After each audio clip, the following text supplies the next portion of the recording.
अम्बे गांव के छोटे से घर में मिट्टी की सोंधी खुशबू और ताजी पकी करेली की सब्जी की महक हवा में घुली थी।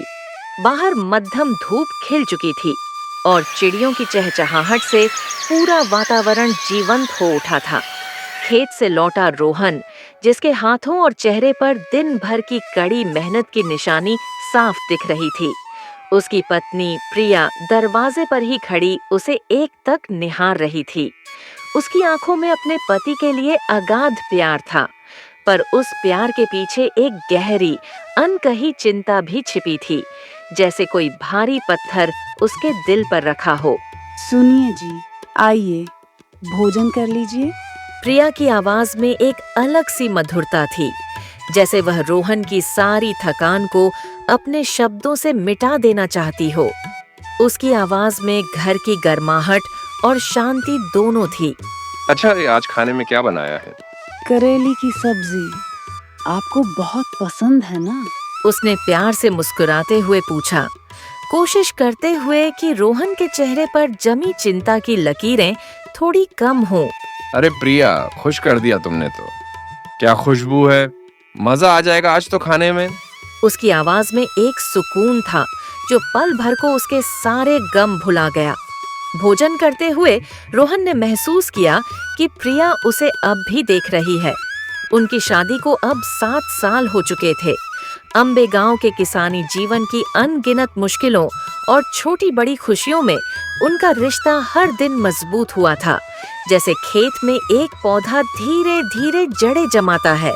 पर आज प्रिया की आंखों में वह बेचैनी कुछ ज्यादा ही साफ दिख रही थी, जैसे कोई अनसुलझा सवाल उसे अंदर ही अंदर परेशान कर रहा हो।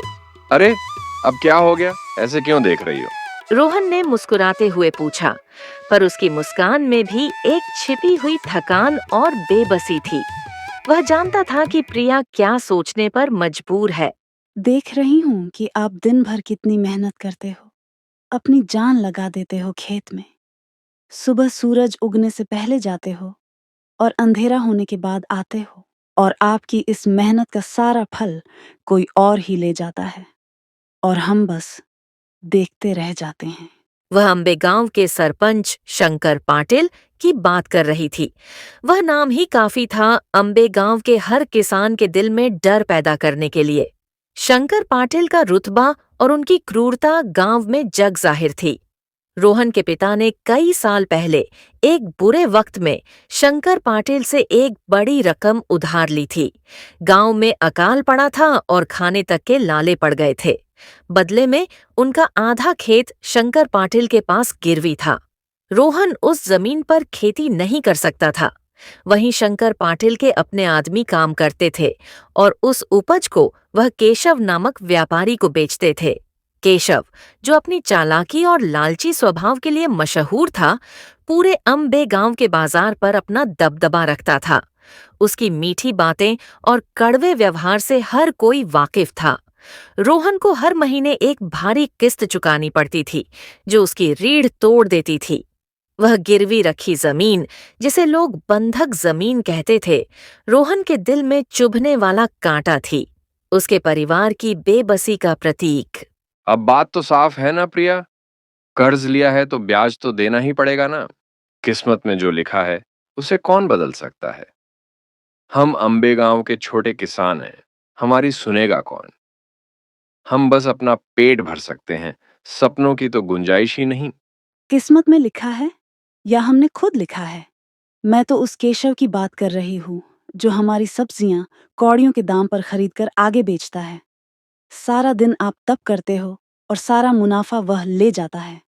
आपके हाथों की मिट्टी, आपका पसीना, सब उसके झोली में चला जाता है।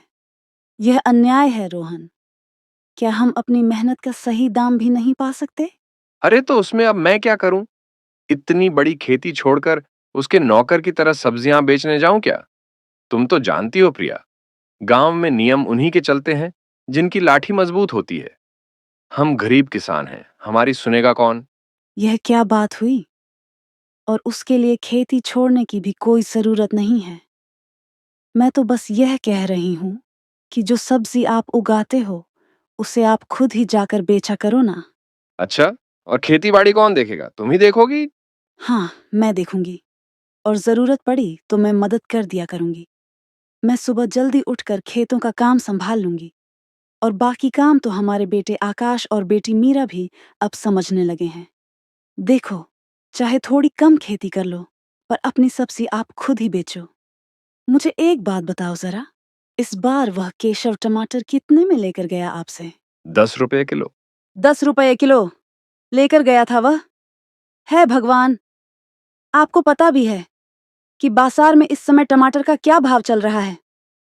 वह आपके टमाटर पूरे 5 गुना महंगे बेच रहा है बाजार में, 50 रुपये किलो। और आप उसे अपनी मेहनत की कमाई का इतना बड़ा हिस्सा लेने देते हो। यह तो खुली लूट है। हमें इस लूट को रोकना होगा, रोहन, अपने बच्चों के लिए, अपने भविष्य के लिए। दुकान दुकान चलाना। दुकान चलाने को कौन कह रहा है? बस आप अपनी सब्जी लेकर बाजार में बैठ जाओ। लोग अपने आप आएंगे आपके पास सब्जी खरीदने के लिए।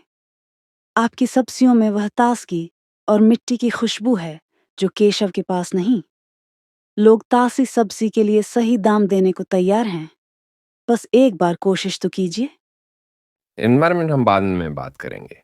रोहन ने बात टाल दी, पर उसकी आंखों में प्रिया के सुझाव पर सोच विचार साफ झलक रहा था। उसके मन में एक तूफान चल रहा था। एक तरफ शंकर पाटिल का डर। रोहन बहुत देर तक प्रिया की बात पर सोच विचार करता रहा। प्रिया ने बात तो ठीक ही कही थी। अगली सुबह रोहन जब अंबे गांव के बाजार गया तो उसने देखा कि कई किसान अपनी सब्जियां बेच रहे हैं। वे सब उस छोटे से चबूतरे पर सिमटे हुए थे जो शंकर पाटिल की मर्जी से चलता था। रोहन ने उनमें से एक बुजुर्ग किसान रामू काका से पूछा। रामू काका, कुछ पूछना था आपसे। हाँ बेटा, बोलो क्या बात है। सोच रहा हूँ कि कल से मैं भी अपनी सब्जियां यहीं बेचने लगूं, खुद से। हाँ बेटा, बढ़िया विचार है, पर इसके लिए तुम्हें शंकर पाटिल जी से पूछना पड़ेगा और उन्हें यहाँ का टैक्स भी देना पड़ेगा। यहाँ उनकी मर्जी के बिना एक पत्ता भी नहीं हिलता। टैक्स? पर सब लोग तो सीधे बेच रहे हैं। हाँ बेटा, देखने को तो सब अपना माल बेच रहे हैं, पर असल में यह शंकर पाटिल के खेत पर बना हुआ है और यह चबूतरा भी इसी ने बनवाया है। हमारी मजबूरी है, इसीलिए हम सबको यहीं बैठना पड़ता है। रोज के 50 रुपए देने पड़ते हैं उस शंकर पाटिल को, और अगर यह पैसे नहीं दिए तो उसके लठैत आकर मारपीट पर उतारू हो जाते हैं। एक बार एक जवान किसान ने विरोध किया था तो उन्होंने उसे इतना मारा था कि उसे गांव छोड़ भागना पड़ा। ये तो बड़ी नाइंसाफी है रामू काका। पर क्या कर सकते हैं, अब जो है मैंने तुम्हें बता दिया। रोहन समझ गया कि अंबे गांव में शंकर पाटिल के खिलाफ बोलना भी मुश्किल था। उसके पास सिर्फ 2 रास्ते थे, या तो शंकर पाटिल की गुलामी करते रहो या फिर कोई नया रास्ता ढूंढो, एक ऐसा रास्ता जो शायद अब तक किसी ने नहीं सोचा था। रोहन घर लौट आया और प्रिया को बाजार की बात बताई। प्रिया की आंखों में गुस्सा और बेबसी दोनों थी। सुनो, मेरे पास एक तरीका है। कैसा तरीका? खेड, आप वहां जाकर भी तो अपनी सब्जियां बेच सकते हो। वहां ये सब चक्कर नहीं है। मेरी एक सहेली कविता रहती है वहां। उसका पति सूरज गोलगप्पे का ठेला लगाता है। उसे तो कोई टैक्स नहीं देना पड़ता। अच्छा, अगर ऐसा है तब तो ये सही रहेगा। लेकिन एक समस्या है, खेत तक जाने के लिए कोई सड़क नहीं है। मैं रोज वहां जाऊंगा कैसे? खेड़ अंबे गांव से लगभग 10 किलोमीटर दूर था और बीच में एक घना जंगल और एक तेजी से बहती नदी थी जिसे पार करना आसान नहीं था। सड़क नहीं है, पर नदी तो है। देखो जी, नदी के किनारे हमारा अंबे गांव बसा है। खेड़ भी तो इसी नदी के दूसरे छोर पर बसा है। अब बस आपको एक नाव बनानी पड़ेगी वहां तक जाने के लिए। उसे चलाने में भी कोई खर्चा नहीं, सिर्फ आपकी बाहों का जोर। अगले ही दिन रोहन ने अपनी जमा पूंजी से अंबे गांव के सबसे काबिल बढ़ई भाऊ काका से एक बढ़िया नाव बनवा ली। उसी दिन दोपहर में रोहन और प्रिया ने अपनी नई नाव का पहला सफर किया। प्रिया की सवारी करते हुए रोहन ने शानदार तरीके से नाव चलाई और खेड़ तक घुमाया। आदि प्रिया ने देखा कि वहां राशन वगैरह की दुकान तो थी, पर सब्जी की दुकान बहुत ही कम थी, और जो थी वह बासी और महंगी थी। खेड़ के लोग ताज़ी सब्जियों के लिए तरस रहे थे, और रोहन की ताज़ी सब्जियों के लिए एक बड़ा बाजार तैयार था। और यह देखकर रोहन और प्रिया की अच्छी कमाई की उम्मीद और बढ़ के चेका पा गई। उन्हें लगा जैसे उन्हें एक छुपे हुए खजाने का रास्ता मिल गया हो। खेड़ उनके लिए सिर्फ एक गांव नहीं, बल्कि एक नया जीवन था, एक नई शुरुआत। अगले दिन से ही रोहन अपनी नई नाव से ताज़ी सब्जियां लेकर खेड़ जाने लगा। उसका सफर अब अम्बे गांव के धूप भरे बाजारों से दूर नदी के शांत पानी में होता था। खेड़ के लोगों को उसकी सब्जियां बहुत पसंद आईं, क्योंकि सीधे खेत से लाने की वजह से वह सब्जियां बहुत ताज़ी रहती थीं। साथ ही रोहन सब्जियां वाजिब दाम पर बेचता था, जो अम्बे गांव के केशव और शंकर पाटिल की लूट खसोट से बहुत अलग था। रोहन की ईमानदारी और उसकी सब्जियों की ताजगी ने जल्द ही खेड़ में उसकी एक पहचान बना दी। हर शाम रोहन घर लौटते वक्त प्रिया के लिए खेड़ से कुछ खास लेकर आता, कभी कविता के हाथ के गोलगप्पे तो कभी कोई नई मिठाई। उनके रिश्ते और भी मजबूत होते जा रहे थे, जिसमें अब विश्वास और भी गहरा हो गया था। प्रिया की आंखों में वह खुशी थी जो उसने रोहन को पहले कभी नहीं देखी थी। रोहन की जेब में भी अब पहले से ज्यादा पैसे थे, और उसकी जिंदगी में एक नई उम्मीद जग चुकी थी। उन्होंने अपने छोटे से घर में कुछ नए बदलाव भी किए, लेकिन यह खुशी ज्यादा देर तक रहने वाली नहीं थी। कुछ दिनों के बाद एक दिन जब रोहन खेड़ से अपनी सब्जियां बेचकर लौट रहा था, तो उसे नदी किनारे शंकर पाटिल मिल गया। शंकर पाटिल अम्बे गांव के बाजार में रोहन की गैर मौजूदगी से परेशान था। केशव ने उसकी शिकायत की थी कि रोहन की वजह से उसकी कमाई कम हो गई है। राम राम शंकर पाटिल जी, मैं चलता हूँ, मुझे थोड़ी जल्दी है। अरे रुक तो सही, कहाँ की जल्दी है? वैसे दिमाग तो खूब लगाया तूने, टैक्स नहीं दिया। चल कोई बात नहीं, पर अपना उधार तो चुका भाई, जो तेरे बाप ने मुझसे लिया था। अब चुका तो रहा हूँ शंकर पाटिल जी, हर महीने किस्त देकर जाता तो हूँ आपको। अब बहुत हुआ, या तो तू मेरे पूरे पैसे एक साथ लौटा, वरना अपना खेत मेरे नाम कर दे, समझा?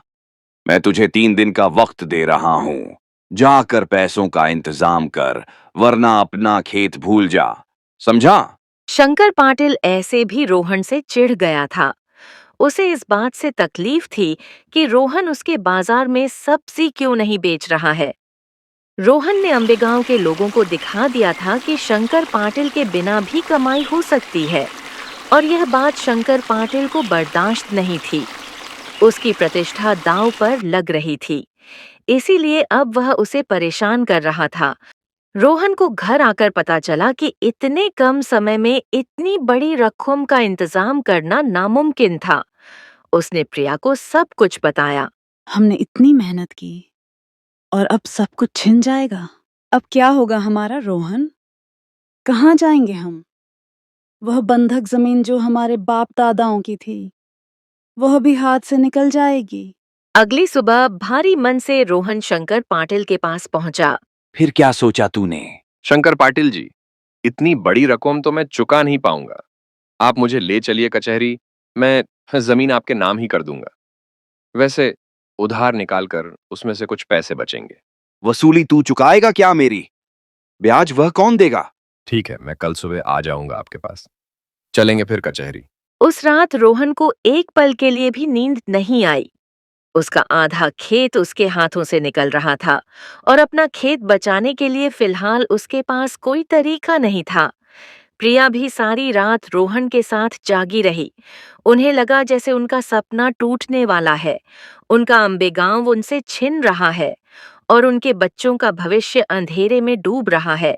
तभी आधी रात को उसे बादलों के बहुत तेज गरजने की आवाज सुनाई दी।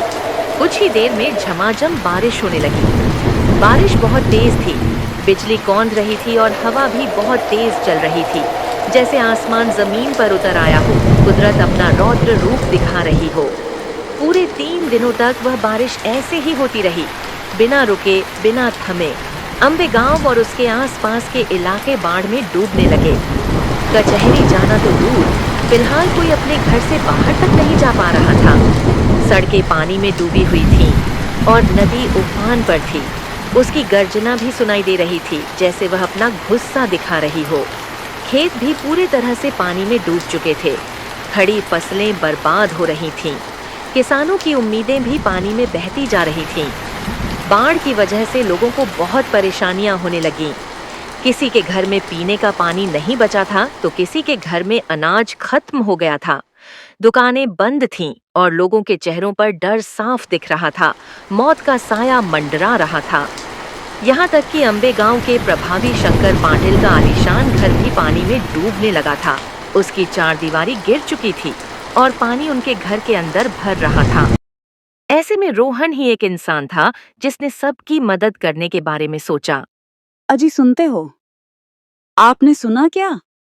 शंकर पाटिल जी के घर की दीवार गिर गई है। बारिश का सारा पानी उनके घर में घुस गया है। शांता बता रही थी कि बाकी लोग तो सही समय पर निकल आए, लेकिन शंकर पाटिल जी घर के अंदर फंसे हैं। अरे, तो मुझे जाना चाहिए, फौरन जाना चाहिए। उसने अपनी मजबूत नाव निकाली, जो भाऊ काका ने बड़े प्यार से बनाई थी। उसे पुरानी बातें याद नहीं थीं, सिर्फ एक इंसान की जान बचाने की चाह थी। उसने जाकर देखा तो वाकई शंकर पाटिल अपने पोते रामू को कंधे पर बिठा पानी में डूबा खड़ा था। बाढ़ का पानी उसके गले तक आ रहा था। वह बेबसी से इधर उधर देख रहा था। उसकी अकड़ पूरी तरह से टूट चुकी थी। उसकी आंखों में मौत का डर साफ दिख रहा था। लेकिन रोहन फौरन शंकर पाटिल के नजदीक गया। बिना कोई देर किए उसने शंकर पाटिल और उनके पोते रामू को अपनी नाव पर बिठाकर बाहर निकाल लाया। शंकर पाटिल की आंखों में आश्चर्य और शर्म थी। उन्हें यकीन नहीं हो रहा था कि रोहन, जिसे उन्होंने इतना सताया था, वही उनकी जान बचा रहा है। रोहन ने उन्हें अपने घर के ऊपर के कमरे पर सुरक्षित पहुंचाया, जहां प्रिया और बाकी लोग उनका इंतजार कर रहे थे। प्रिया ने भी शंकर पाटिल और रामू का ख्याल रखा। पूरे 3 दिनों तक शंकर पाटिल और उसका पोता रामू रोहन के घर पर रहे। रामू ने रोहन से दोस्ती कर ली और उसकी आंखों में अपने दादा के लिए शर्म थी, पर रोहन के लिए सम्मान। जब पानी का स्तर और कुछ कम हुआ तो रोहन ने शंकर पाटिल से कहा, शंकर पाटिल जी, अब रास्ते खुल गए हैं तो कचहरी चलें। बस करो रोहन, मेरी आंखें खुल गई हैं भाई। मैंने तुम्हें और तुम्हारे बाप को बहुत परेशान किया। मैंने तुम्हें और अम्बे गांव के लोगों को सिर्फ अपने फायदे के लिए इस्तेमाल किया। तुम्हारी मेहनत की कमाई को लूट खसोट किया और बदले में तुम्हें सिर्फ दुख दिया। पर फिर भी तुमने मेरी और मेरे पोते की जान बचाई। तुम सच्चे हो रोहन। तुम मेरे लिए एक फरिश्ता बनकर आए हो। तुमने मुझे एक नया जीवन दिया। मुझे माफ कर दो रोहन। और रही बात उस खेत की, तो वह हमेशा से तुम्हारा था और आगे भी तुम्हारा ही रहेगा। मैंने तुमसे जो ब्याज लिया वह भी तुम्हारा ही है। तुम उसे वापस ले सकते हो। और हाँ, एक बात और, तुम्हें अब अम्बे गांव में जहां और जैसे सब्जी बेचनी है तुम बेच सकते हो, वह भी बिना किसी टैक्स के। यह बाजार अब अम्बे गांव के हर किसान का है। मैं वादा करता हूं कि अब अम्बे गांव में कोई किसान दुखी नहीं रहेगा। मैं सबकी मदद करूंगा, जैसा तुमने मेरी की। और केशव जैसा कोई व्यापारी अब अम्बे गांव में किसी को परेशान नहीं करेगा। मैं केशव की दुकान बंद करवा दूंगा और उसकी जगह अम्बे गांव में एक किसान मंडी बनवाऊंगा, जहां सब किसान बिना किसी टैक्स के अपनी सब्जियां बेच सकेंगे। और उस मंडी का पहला अध्यक्ष तुम बनोगे। रोहन, तुमने हमें सिखाया है कि असली दौलत इंसानियत और ईमानदारी में है। शंकर पाटिल की बात सुनकर रोहन और प्रिया खुशी से मुस्कुराने लगे।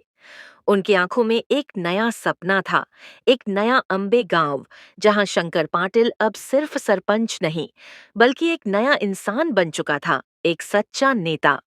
बाढ़ थम गई थी, लेकिन उसने शंकर पाटिल के मन पर चढ़े मैल को हमेशा हमेशा के लिए धो दिया था।